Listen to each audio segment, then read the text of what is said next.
마음이 따뜻해서 손이 차갑다? 손이 꽁, 발이 꽁.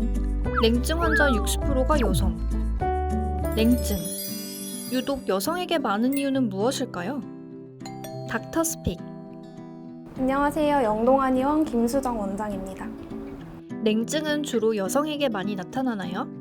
한의학적으로는 여성과 남성을 구분할 때 남성은 양체라고 하고 여성은 음체라고 하는데요. 남성에서는 양기가 상대적으로 더 많아서 대사가 활발하거나 혈액순환이 원활하게 이루어진다는 것을 뜻하고, 여성에게는 양기보다는 음기가 상대적으로 많아서 혈액순환이나 대사가 조금 떨어져 있고 노폐물이 쌓이기 쉽다는 것을 의미해요. 그래서 여성들은 음체이기 때문에 상대적으로 몸이 더 차가워지기 쉽고, 해부학적으로도 근육량이 남성에 비해서 여성이 적기 때문에 열 에너지를 생산하는 능력이 좀 떨어지게 됩니다. 그래서 여성분들에게서 냉증이 조금 더 쉽게 발생할 수 있고요. 한의학에서는 인체를 상중하로 나눠서 볼 때 하초에 있는 신장에서 따뜻한 양기를 제일 많이 생산해낸다고 보는데, 자궁이 상중, 하중, 하초에 신장과 함께 위치해 있기 때문에 자궁이 차가운 분들은 신장까지 그 차가운 기운의 영향을 받아서 에너지를 생산해내는 기능이 조금 떨어질 수 있어요. 그래서 자궁을 가지고 있는 여성의 특징 때문에 여성에게서 냉증이 조금 더 호발할 수 있습니다. 자궁은 정상적인 생리 주기상 자궁벽을 두텁게 만들었다가 그걸 탈락시키고 다시 재생시키는 과정을 반복하는데요. 이 과정이 원활하게 이루어지려면 따뜻한 양기와 충분한 혈액순환, 그리고 영양의 공급이 필수적입니다.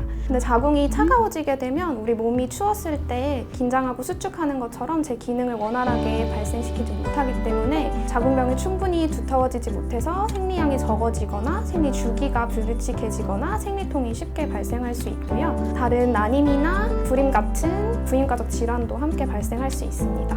여성 냉증 체질에는 어떤 특징이 있나요? 냉증 체질의 여성들은 대부분 추위를 많이 타고 아랫배가 차거나 손발이 차가운 수족냉증이 흔하게 발생하고요. 자궁벽이 충분히 두터워지지 못하기 때문에 생리량이 적거나 생리 주기가 불규칙하기도 하고, 심한 생리통이 따뜻한 핫팩을 댔을 때 완화되는 경향을 보이기도 합니다. 또 차가운 바람이 불거나 짧은 옷을 입었을 때는 냉대야 같은 질 분비물이 더 많이 발생하기도 합니다. 냉증 여성들에게도 다양한 유형이 있는데요. 마르고 체격이 작고 조금 하얀 허한한 유형의 여성도 있고, 자궁 냉증 때문에 수분대사나 신진대사가 원활하게 이루어지지 않아서 노폐물이 잘 쌓이는, 즉 수독증 형태의 여성들도 있습니다. 수독증 형태의 여성들은 몸에 수독 혹은 습담, 잉여 노폐물이 많이 쌓이기 때문에 쉽게 붓는다거나 살이 찌고 체격이 조금 더 커지는 경향을 보이고요. 이런 분들은 냉증뿐만 아니라 소화기나 호흡기, 알레르기 질환 같은 것도 흔하게 발생할 수 있기 때문에 더 주의하셔야 합니다. 냉증이 발생하는 부위에 따라서도 유형을 구분할 수 있는데요. 주로 아래쪽으로 무릎이나 다리, 발이 차갑고 하반신이 자주 붓는 하반신형 유형도 있고요. 손발 위주로만 냉증을 호소하는 사지말단형 냉증 여성도 있습니다. 교감신경 기능이 약한 경우에는 손발이나 얼굴로는 추위를 잘 느끼지 못하는데, 아랫배나 허리, 체간에서만 냉증을 느끼는 내장형 냉증도 있습니다.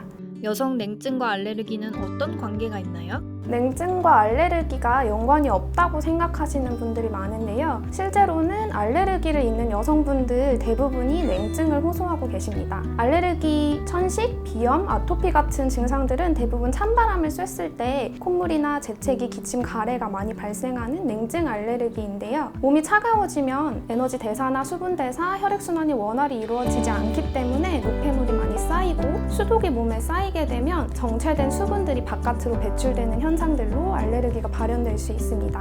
아토피 피부에서 진물이 나타나거나 알레르기 결막염에서 눈물이 나오거나 알레르기 비염에서 콧물이 나는 것들은 이런 정체된 수분, 즉 수독이 바깥으로 배출되는 현상으로 볼 수 있습니다. 그렇기 때문에 냉증 여성에서 발생하는 알레르기는 알레르기 그 증상만을 치료할 것이 아니라 근본이 되는 여성 냉증을 개선해야지 몸이 따뜻해지고 수독이 배출되면서 자연스럽게 알레르기 증상도 완화될 수 있습니다. 여성 냉증과 알레르기를 한의학에서는 어떻게 치료하나요? 한의학에서는 여성 냉증과 알레르기를 온보와 청패로 치료를 하는데요. 온보라는 것은 따뜻하게 보호해준다는 의미로 몸을 전체적으로 따뜻하게 데워주면서 부족한 혈액순환이나 영양 공급을 채워준다는 의미이고요. 청패는 알레르기 때문에 생기는 염증 물질들이나 기관지가 냉해져서 쌓이는 수독 같은 것을 배출해주면서 폐 기능을 올려준다는 의미입니다. 대표적으로 사용될 수 있는 처방으로는 소청룡탕이 있는데요. 소청룡탕은 몸이 차갑고 수독이 많이 쌓여서 알레르기 비염이 있고 콧물, 기침, 재채기가 나타나는 여성들의 마왕이라는 주 성분으로 몸을 따뜻하게 데우면서 수독을 배출시켜주고 알레르기 비염을 치료하는 특효약입니다. 몸이 좀 차갑고 얼굴이 하얗고 면역력이 떨어져 있고 빈혈 경향이 있는 여성들의 경우에는 당귀적약산이라는 처방이 사용될 수 있고 몸이 조금 퉁퉁하면서 체력이 있으시고 변비 경향이 있는 냉증 여성들에게는 계지복명환이라는 탕약도 처방됩니다. 또 상대적으로 냉증이 조금 심해서 사지 말단까지 혈액 공급이 원활하게 가지 않아서 심한 수족 냉증이 있고 알레르기 비염을 같이 겸하고 있는 경우에는 부자라는 조금 강한 약재를 사용한 마왕부자 세진탕도 처방되고 있습니다. 그 밖에도 자궁 기능을 높여주는 자아거 약침 치료, 침 치료, 속의 따뜻한 성질을 이용한 뜸 치료 등을 이용해서 자궁 냉증을 치료할 수 있습니다. 냉증 여성들은 어떤 생활 습관을 가지는 것이 좋은가요?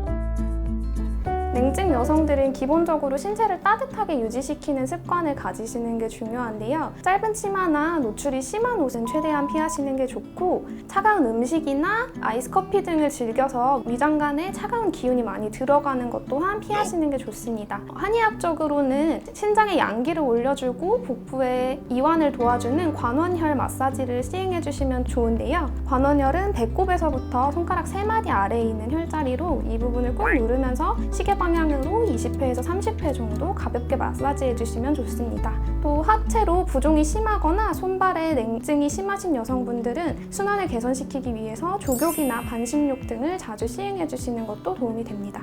냉증에 알레르기를 겸한 경우에는 호흡기까지 같이 냉해져 있는 경우가 많기 때문에 잠을 잘 때 스카프를 두른다거나 온도를 따뜻하고 습도를 적당하게 유지시켜주시는 것이 기관지와 냉증 개선에 도움이 될 수 있습니다.